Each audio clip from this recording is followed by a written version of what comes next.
Hi, everyone. I'm Sucharita Kodali. I'm a retail analyst at Forrester, which is a technology research company. I focus on retail, commerce, and e-commerce. So I'm very excited to be here with you today.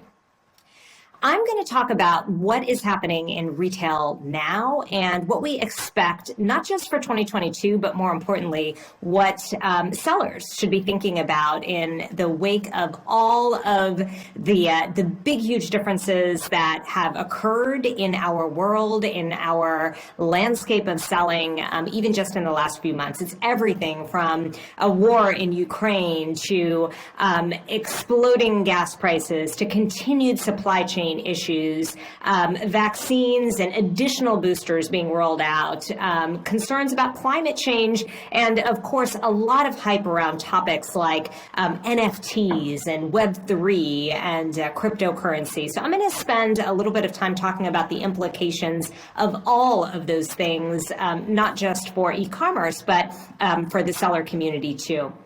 So first and foremost, I think that there are 5 things that every eBay seller should be thinking about, and I'll lay it out from the standpoint of what's happening in the world, and then one of my last slides is going to be what I think the implications are for you. So first, the world of environmental, social, and governance issues. That's an expression that we use commonly now called ESG. And we see the rules and standardization around ESG requirements and metrics growing and becoming more pervasive than ever across the entire retail industry. And that has, of course, implications for how you ultimately message your products and even what you're sourcing and providing and ultimately selling. The second role is something that we haven't thought about a lot in retail, but it is the impact of geopolitical instability on the retail industry, because that actually does have more of an impact. I mean, you may have seen some of that through, of course, things like gas prices going up, but I want to talk about the implications for commerce as well. The third is that while consumer spending remains a bit unsteady, the implications are going to be on what are you going to do about continuing to market to the people who are spending, and how do you get the most out of your marketing dollars. The fourth is a really interesting phenomenon that we started to see in the last few years, which is the growth of marketplace aggregators. And I want to talk a little bit about exactly what that is, because it's a little bit different from eBay. Some of you may have heard of some of those companies, maybe not, but it's an interesting area of investment and growth in the retail world. And then the last is that there are a lot of get-rich-quick schemes out there. It reminds me in many ways of 1999 and the year 2000. And I think a lot of the lessons that we learned then have been forgotten. So I think it's time to revisit some of those really, really important lessons. So let me first talk about ESG rules. So there are a handful of things that have started to happen that we should all be aware of and very, very cognizant of, particularly as you're messaging your goods, you're producing new goods, you're selling goods. The first is that the SEC for public companies is proposing specific rules on how companies essentially report on climate risk and emissions.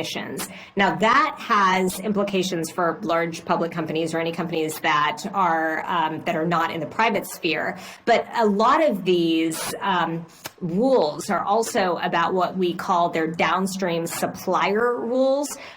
So what that potentially means is that if you work with any company that may have to disclose this information, you yourself may have to disclose some of that information in a really standardized way.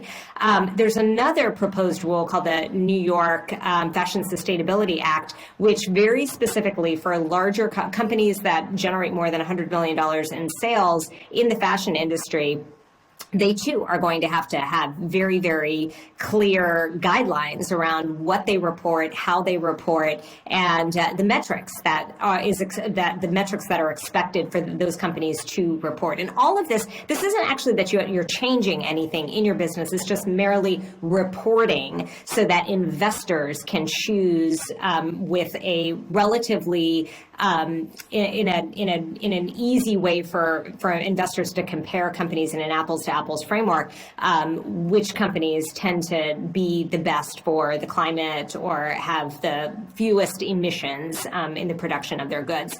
Europe, by the way, has already had much of this in place for some time, and they probably have some of the strictest kind of reporting guidelines and rules to start with, and a lot of the American guidelines are simply following that. So what we're essentially seeing is that all of these things are gaining traction, they're getting stricter, and for the most part now they're starting with larger companies, but over time we expect that all companies are going to have to think about this, and all companies are going to have different standards that they need to think about in the production and execution of how you sell what you sell.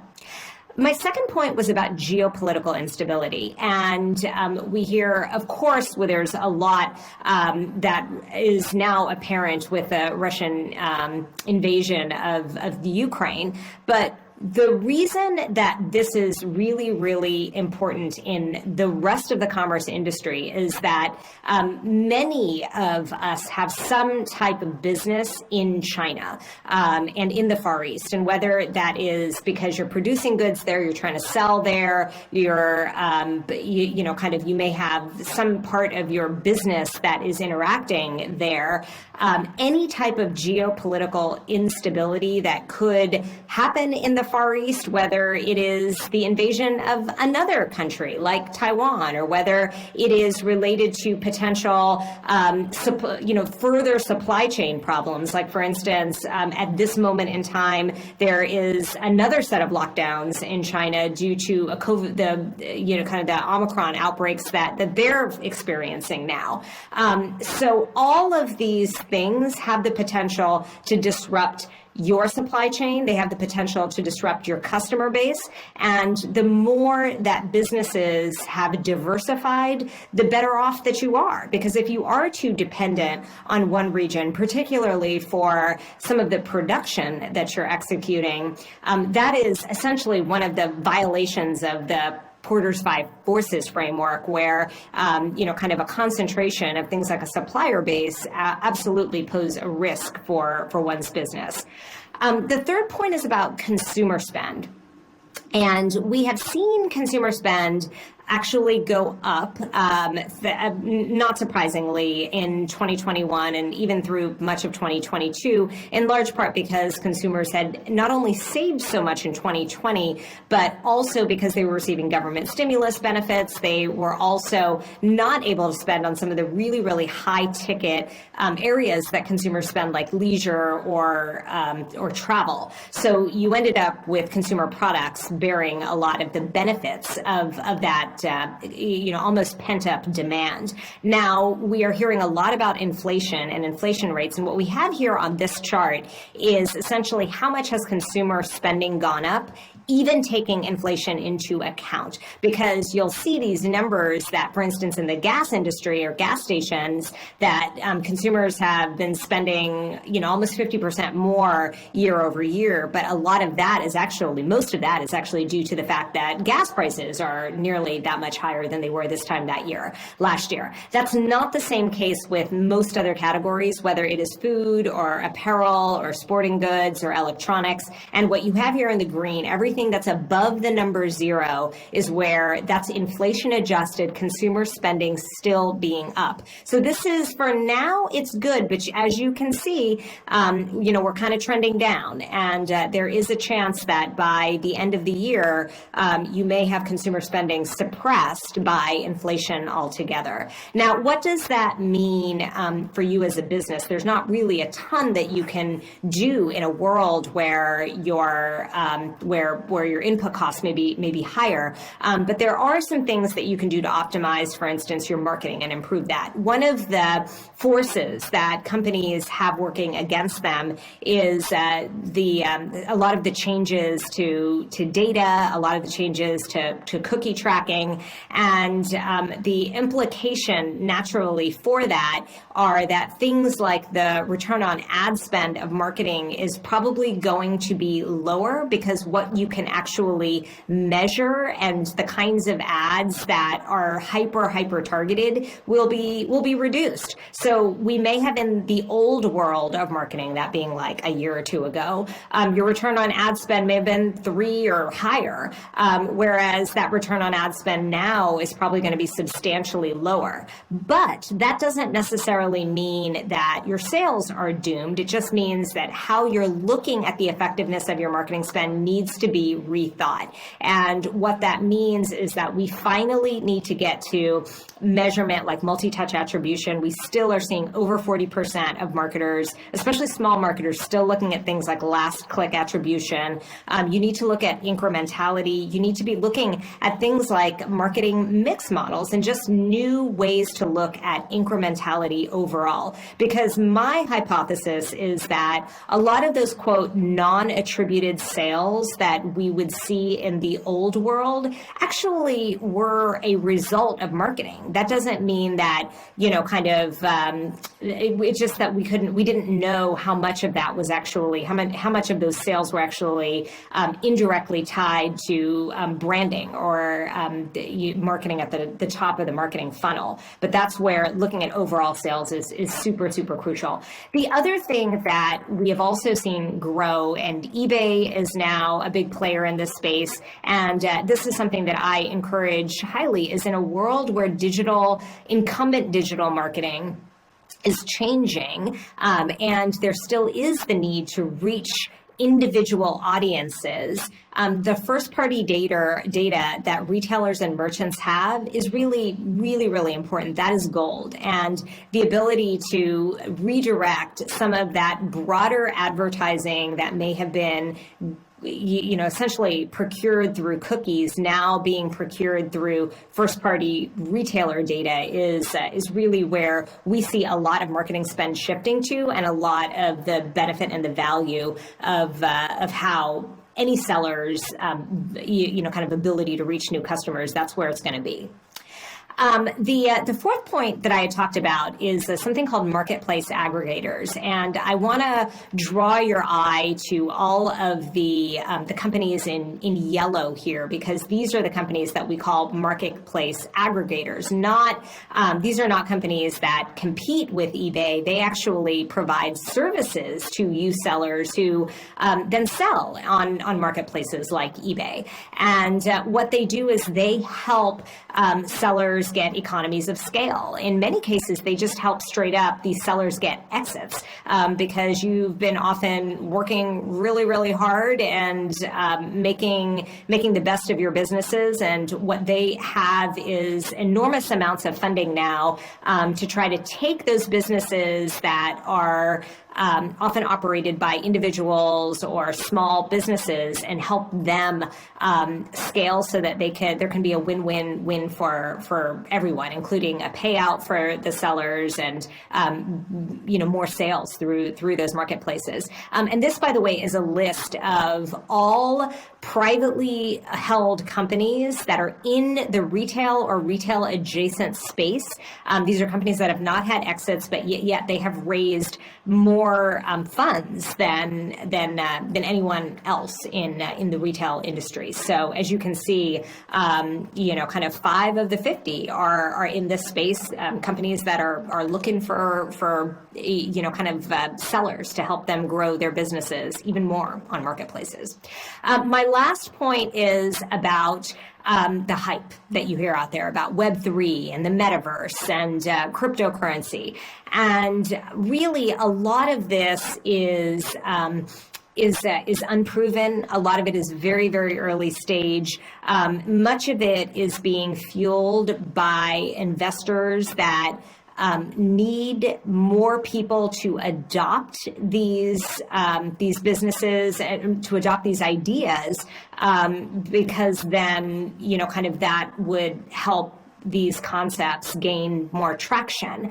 But the value to the rest of the world about any of these concepts is still highly unproven, highly theoretical. And these are all things that if they do eventually become more mainstream, not adopting them in the beginning is not going to hold you back. Like, you have time to wait and see if these are going to be things that you should embrace in the future. Now, if you're an investor, that may be a little bit different. But if you are being asked to build content for the metaverse or accept a cryptocurrency, that is probably not something that you need to do now. You're not going to really fall behind if you don't do it. So that's just something that I think is important, because a lot of this hype seems to be very similar to what we experienced in 1999, where people would see others getting really, really wealthy and feel like, oh my gosh, I'm getting left out because these people who are my friends are getting so wealthy and I'm not, and therefore I need to kind of lean into this. But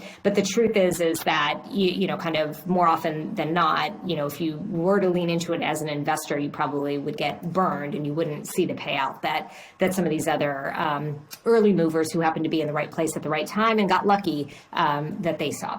So what can you do? What do you need to do? The first is you should do your own internal ESG audits, a really good framework to look at, just to compare. You don't have to disclose it to anyone, but just to understand how compliant is your business with what could potentially be strict ESG standards coming, is like the B Corp framework. And they actually do have a lot of published material on how companies become B Corps. And you can look and see if, kind of there are any attributes there that you are strong at, or there is room for improvement. I do think that companies will need to think about changing, pivoting, reinvesting if your business doesn't look so good, because this is almost an inevitability that we will be moving in this direction of certainly more environmental standards. The second is about diversifying your supply chain and your sourcing partners, and recognizing that so much of manufacturing is happening in the Far East now, and some of those Far East partners could pose geopolitical risks that could be problematic for your business long term. And the more that you are diversified or have that ability to switch manufacturing to other regions, even if they may be higher cost, could be worth it if it means completely being shut down or having business closed due to sanctions or something worse.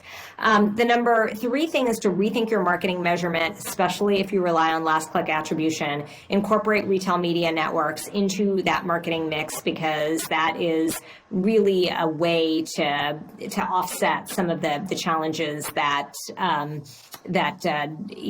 of last click and some of that cookie based marketing may have relied on in the past. The fourth is if you are in a position to actually think about an exit with a marketplace aggregator, or selling some part of your business to a marketplace aggregator, this could be a good time to do that. And that could be a win-win for everyone. It can give you capital to maybe explore other business opportunities and ideas as well, that are in retail or other sectors of business altogether. And then the last is to ignore those get-rich-quick schemes, and to suppress what likely is that FOMO that's often driving a lot of the interest in many of these schemes that don't necessarily have a clear value for consumers yet.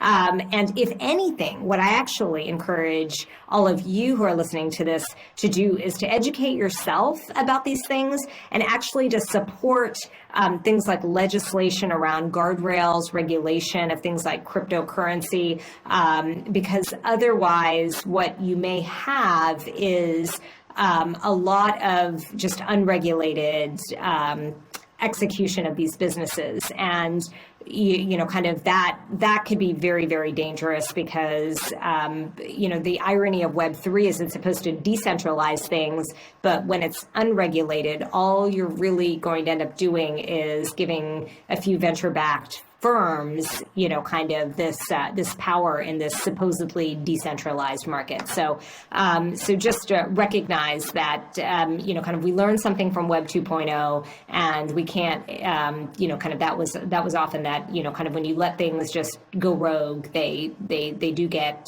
they can backfire. So you don't want that. We don't want that to happen again. So with that, I'm going to wrap up. Please feel free if you do have any questions about this deck or any slides presented. This is my email information, or follow me on LinkedIn or other social networks, and where I share a lot of infographics and data there too. So thank you for your time, and I look forward to the rest from hearing from other speakers too.